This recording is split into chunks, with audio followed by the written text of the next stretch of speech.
Social media Patel Prahlad बे। Supreme court ने चुनाव आयोग को जो झटका दिया है, किसी को ऐसा कहे तो सर्व से चुल्लू भर पानी में डूब मरेगा। लेकिन चुनाव आयोग क्यों सुने और हमारे देश की मोदी सरकार क्यों सुने, क्यों परवाह करे? परवाह तो उसे होती है और फर्क उसे पड़ता है, बेइज्जती उसकी होती है जिसकी कोई इज्जत होती है। इसी के साथ मैं आप दर्शकों को यह बता दूं कि सुप्रीम कोर्ट कई मुद्दों पर सुनवाई कर रहा है चुनाव आयोग को लेकर के। पहला जो बहुत जबरदस्त है, जो नरेंद्र मोदी की सांसदी भी दांव पर है, उसमें 79 सीट जो है सुप्रीम कोर्ट के अंदर सुनवाई चल रहे हैं लोकसभा चुनाव 2024 में, कि भारतीय जनता पार्टी ने धांधलेबाजी से 79 सीट जीत दर्ज की है, जिसमें चुनाव आयोग उसके साथ खड़ा रहा है। नंबर 1। नंबर 2, हरियाणा के अंदर 20 सीटों पर गड़बड़ी की गई है और उसमें चुनाव आयोग शामिल है और जबरदस्ती वह भारतीय जनता पार्टी को सीटें जिताई गई है। नंबर 2।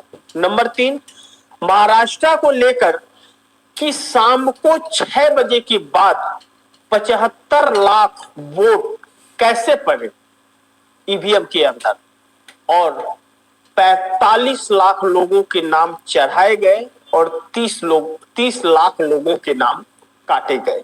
क्यों? वह कौन है?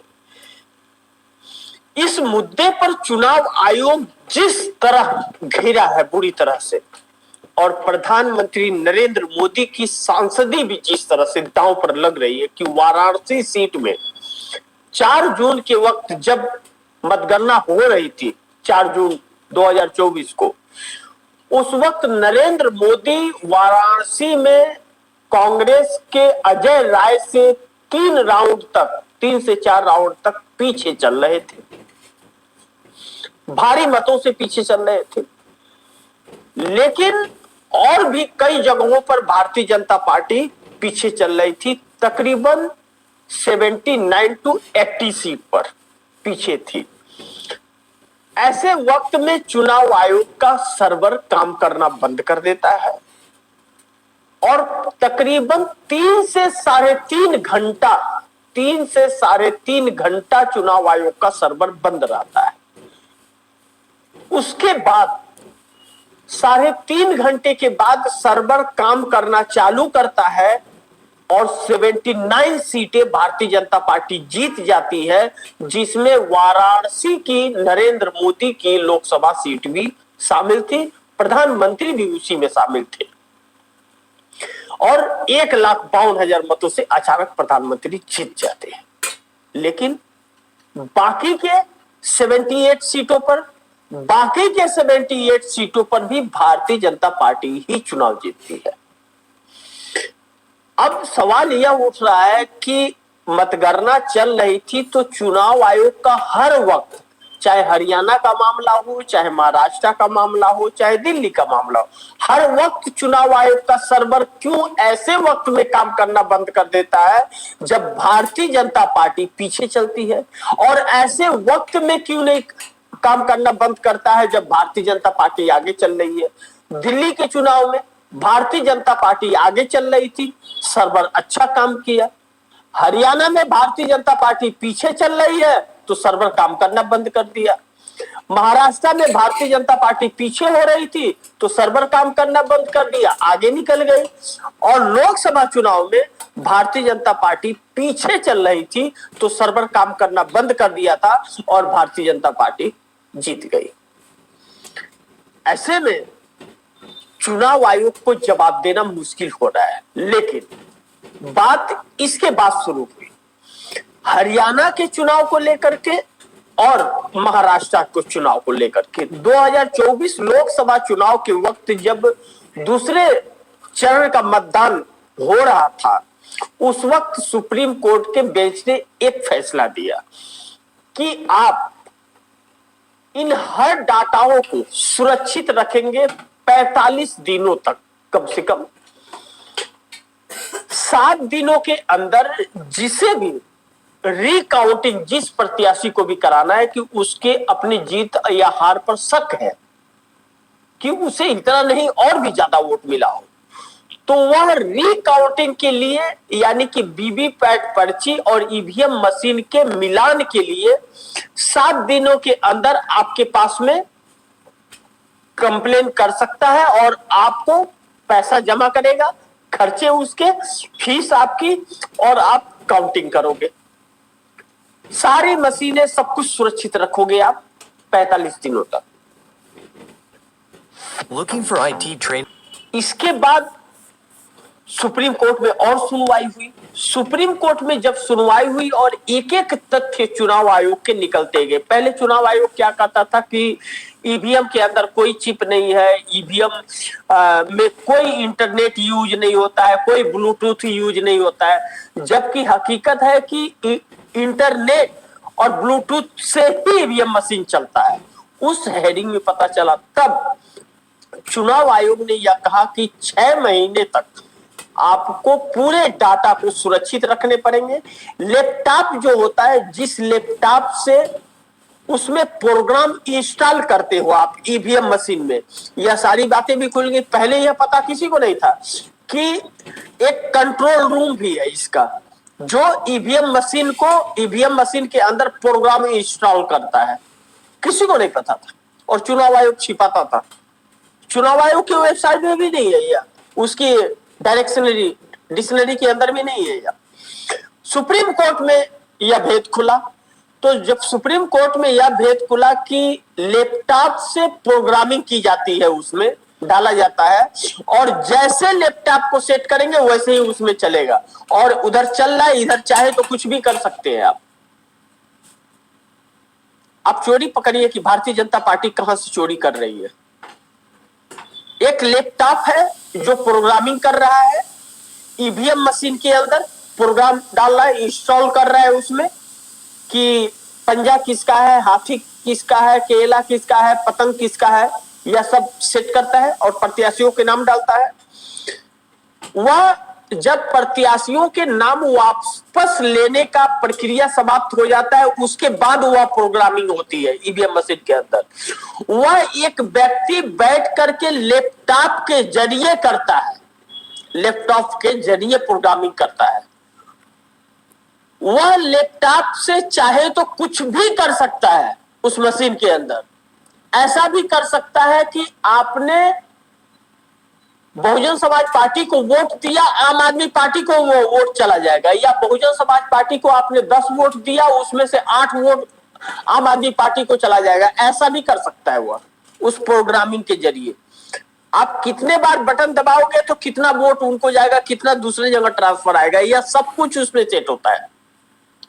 जब इस तरह की बातें कोर्ट के सामने आई, सुप्रीम कोर्ट के सामने, तो सुप्रीम कोर्ट ने कहा कि भाई आप एक काम करो, इस लैपटॉप को सील करो। यह लैपटॉप रहता का है? बोला वो इंजीनियर लेके अपना जाता है, तो उसकी गारंटी क्या है कि वो गड़बड़ नहीं कर? बोले कोई गारंटी नहीं है। यानी कि भारतीय जनता पार्टी 2014 से ही इसी सामदंड भेदभाव के जरिए 14 में आई, 19 में यह मैनिपुलेशन किया गया। अब जब यह देख लिया गया कि कहीं भी कोई जीत ही नहीं रहा है, इन्हीं की जीत हो रही है। अच्छा, यह चीजें हो कहां पे रही है? अब दर्शकों के दिमाग में यह सवाल होगा कि यहां भी यहां विपक्ष जीता, वहां विपक्ष जीता, तो यह चीजें हो कहां पे रही है? यह चीजें उन जगहों पर हो रही है जहां पर सरकार और प्रशासन, सब व्यवस्था भाजपा के हाथ है। जहां भाजपा की सरकार है, या तो मिलीजुली सरकार हो ताकि यह कार्य किया जा सके, वहां के चुनाव आयोग प्रशासन को साथ मिलाया जा सके, और या तो भारतीय जनता पार्टी का पूर्ण राज हो जहां भाजपा की सरकार हो। दूसरे की अगर सरकार है, विपक्ष की सरकार है, वहां पर यह खेल नहीं हो पा रहा है। अब जैसे तेलंगाना में नहीं हो पाया क्योंकि बीआरएस के साथ गठबंधन नहीं हो पाया था, तो वहां के प्रशासन पर लगाम नहीं लग पाया, तो तेलंगाना में नहीं हो पाया। झारखंड में इनकी सरकार नहीं थी तो झारखंड में नहीं हो पाया। केरल में बहुत प्रयास किए, वहां नहीं हो पाया, इनकी सरकार नहीं थी। तमिलनाडु में नहीं हो पाया, इनकी सरकार नहीं थी। लेकिन यह चीजें जहां इनके हाथ में है नहीं हो पा रही है। लेकिन कर्नाटक एक अलग दिशा में गया, वहां पे यह फंस गई। कर्नाटक के अंदर 40% पेशियम और अपने भी दगा दे गए थे, और वहां पर 50 पार्टियां नहीं थी, वहां पर 2 पार्टियां, कांग्रेस और भाजपा।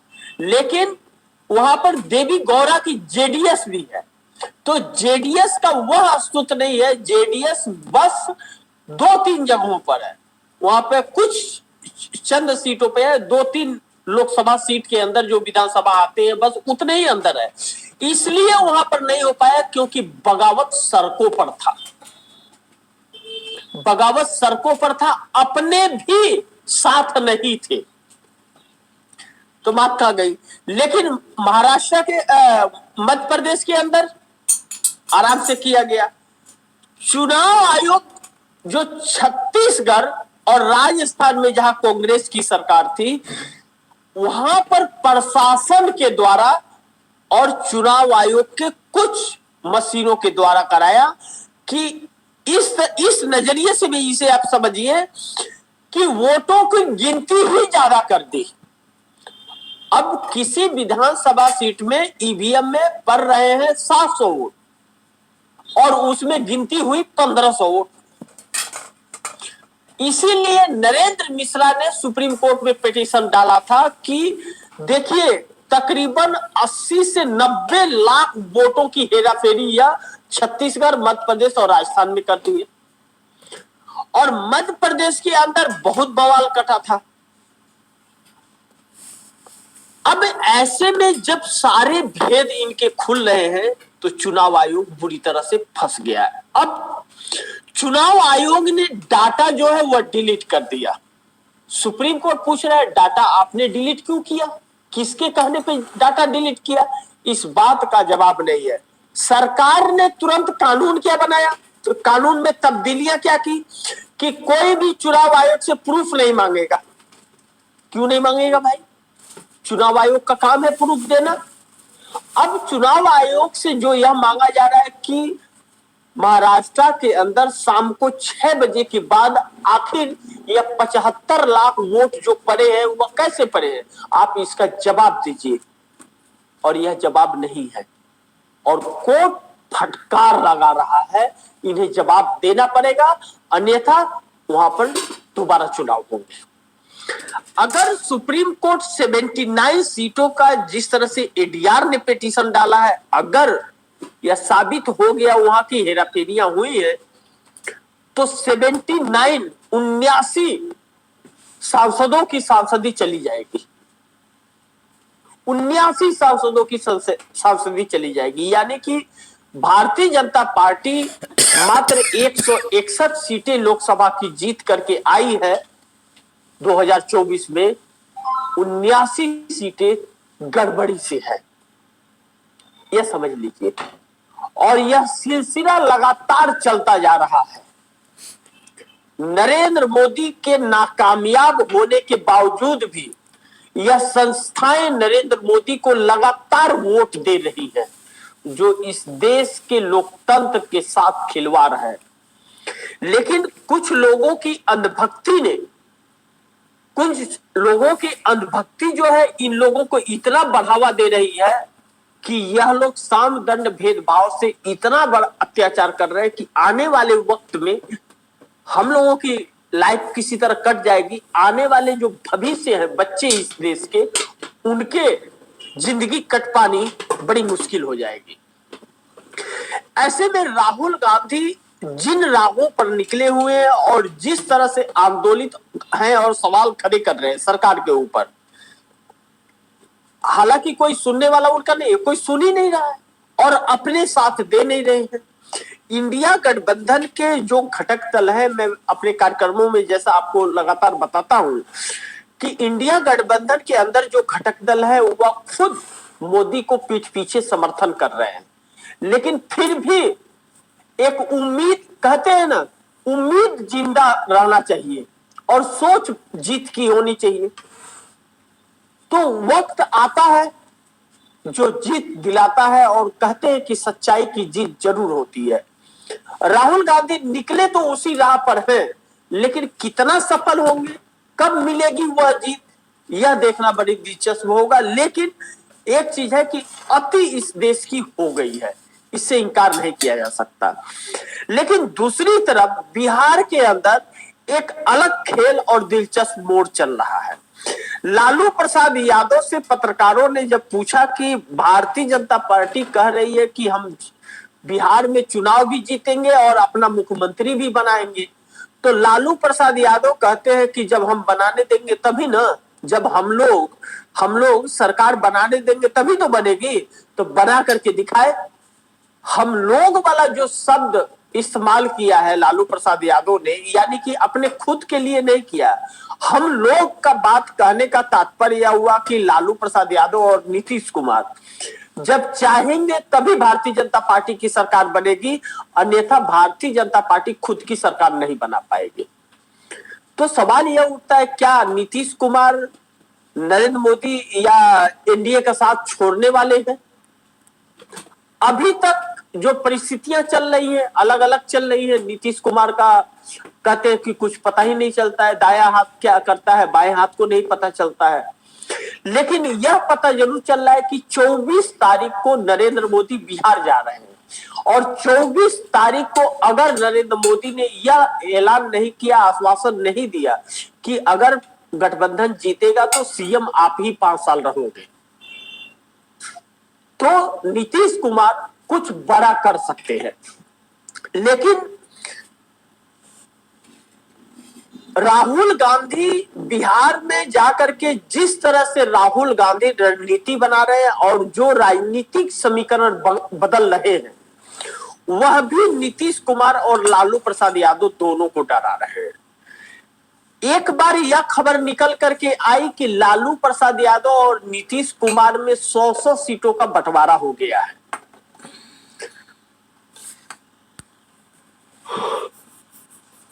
प्रत्याशियों के नाम तय कर दिए गए हैं और कौन से सीट से कौन चुनाव लड़ेगा यह भी फाइनल हो चुका है। एक बार यह निकल करके आ रहा है कि नरेंद्र मोदी बिहार आएंगे, अगर वह नीतीश कुमार को प्रधानमंत्री का चेहरा घोषित कर देंगे तो नीतीश कुमार भाजपा के साथ ही चुनाव लड़ेंगे। यह जो असमंजस वाली स्थिति और लालू प्रसाद यादव और नीतीश कुमार का जो दो नाव पे चढ़ने वाली कहानी है, इस बीच बड़े दांव की तैयारी में कांग्रेस लगी हुई है। अगर नीतीश कुमार लालू के साथ आते हैं तो वह मोदी को धोखा दे रहे हैं, और लालू अगर नीतीश के साथ चुनाव लड़ रहे हैं तो कांग्रेस को धोखा दे रहे हैं। ऐसे में कांग्रेस का प्लान एकदम बी तैयार है पूरी तरह से, और कांग्रेस बिहार के अंदर उसी प्लान बी सी पर लगातार सक्रियता से कार्य कर रही है। पहले उन सीटों को चिन्हित किया जा रहा है कि कहां कांग्रेस जीत दर्ज करेगी 100%। वह 17, 18, 20 सीटें करीब है, वहां पर पहले पूरी मेहनत हो रही है। दूसरी चीज, उन जगहों पर जहां 2 नंबर पर कांग्रेस थी, 70 सीटों में जहां पर 2 नंबर पर थी, और उसके बाद नंबर 3 का 3 प्लानों पर कार्य कर रही है। अगर कांग्रेस ने इस प्लान पर काम किया तो जिस तरह राहुल गांधी को दलित, SC ST और मुस्लिम वर्ग का जो सपोर्ट मिल रहा है, और इसी में वक्फ बोर्ड बिल है, और इसके वजह से नीतीश कुमार से नाराज लोग, अगर इस कांग्रेस को अलग थलग करने का प्रयास किया गया तो कांग्रेस प्लान बी पे चलेगी तो सारा खेल धराशाह हो जाएगा। ऐसा भी हो सकता है कि आज 2020 से अभी तक जो नीतीश कुमार का पोजीशन है, 40 सीटें 45 सीटें लेकर के जिधर पलटी मारेंगे उधर की सरकार बनेगी। कहीं ऐसा ना हो कि इस रोल में कांग्रेस आके खड़ा हो जाए कि कांग्रेस रहेगी तो ही सरकार चलेगी, तब ऐसे में तारे जमीन पे आ जाएंगे। लालू यादव के लिए भी चुनौती हो जाएगी और नीतीश कुमार के लिए भी चुनौती, और भारतीय जनता पार्टी का तब ऐसे पोजीशन में बिहार के अंदर अंत निश्चित हो जाएगा। एक बार आप दर्शक से समझिए, इसे हल्के में मत लीजिए। First all EVM throw deep कोई नहीं सी। बता रहा हुआ, आपको हम बता रहे हैं। अगर लालू प्रसाद यादव नीतीश कुमार के साथ लगे तो इन लोगों का लौ कुछ समीकरण चलता है, लेकिन दलित, आदिवासी और मुस्लिम वर्ग नीतीश कुमार से नाराज है। लालू के ऊपर भी भरोसा नहीं रहा अब उतना, क्योंकि लालू भी उतना मुखर होकर के इन मुद्दों पर नहीं बोल रहे, वह राहुल गांधी बोल रहे हैं। जगलाल चौधरी के सभा में वही कहे थे, पुण्यतिथि पर राहुल गांधी गए थे, नीतीश कुमार और लालू प्रसाद यादव नहीं गए थे। वहां की जनता राहुल के सराह रही है और बुला रही है बार बार बिहार। अब ऐसे में नीतीश कुमार के बगावत हुआ, नीतीश कुमार के साथ नहीं आएंगे लेकिन कांग्रेस के साथ जाएंगे। नीतीश और लालू जब भी मिलते हैं तो समीकरण बदल जाता है, वोटों का प्रतिशत बढ़ जाता है, वह मजबूत हो जाते हैं, वह बड़े दल के रूप में आने लगते हैं। और नीतीश कुमार बगैर किसी के गठबंधन के चुनाव जीत नहीं सकते। बहुत कारगर साबित होते हैं लेकिन बगैर किसी के सपोर्ट के नहीं, या तो आरजेडी का सपोर्ट चाहिए या तो भाजपा का सपोर्ट चाहिए। लेकिन भाजपा के साथ अगर नीतीश कुमार नहीं चुनाव लड़ रहे तो भाजपा का कोई वजूद नहीं बचता है बिहार के अंदर, तब 10, 15, 20 सीटों पर सिमट करके रह जाएगी। लेकिन अभी उसी रोल में कांग्रेस आ रही है, थर्ड रोल में, जो कहते हैं ना ट्रम्प कार्ड, तुर्क का इक्का, उस रोल में कौन आ रहा है? कांग्रेस आकर के खड़ी हो गई। ईवीएम स्कैम चलता है तो ईवीएम थ्रो डीप सी दलित, आफ्टर आदिवासी रिजल्ट। और मुस्लिम वर्ग जो है वह एक झुकाव करता हुआ कांग्रेस की तरफ नजर आ रहा है। अगर लालू प्रसाद यादव नीतीश से हुए और कांग्रेस को सीटें सम्मानित नहीं मिली तो कांग्रेस उपेंद्र कुशवाहा, पशुपतिनाथ पारस और प्रशांत किशोर को भी साथ मिला करके अगर एक अलग गठबंधन में चली गई तो आने वाले 5 साल के बाद कांग्रेस सत्ता के नजदीक होगी। फिर जो इतने साल से बीजेपी कोशिश कर रही है अपना सीएम बनाने का, नहीं बना पाई, आने वाले 5 साल में कांग्रेस खड़ी हो जाएगी।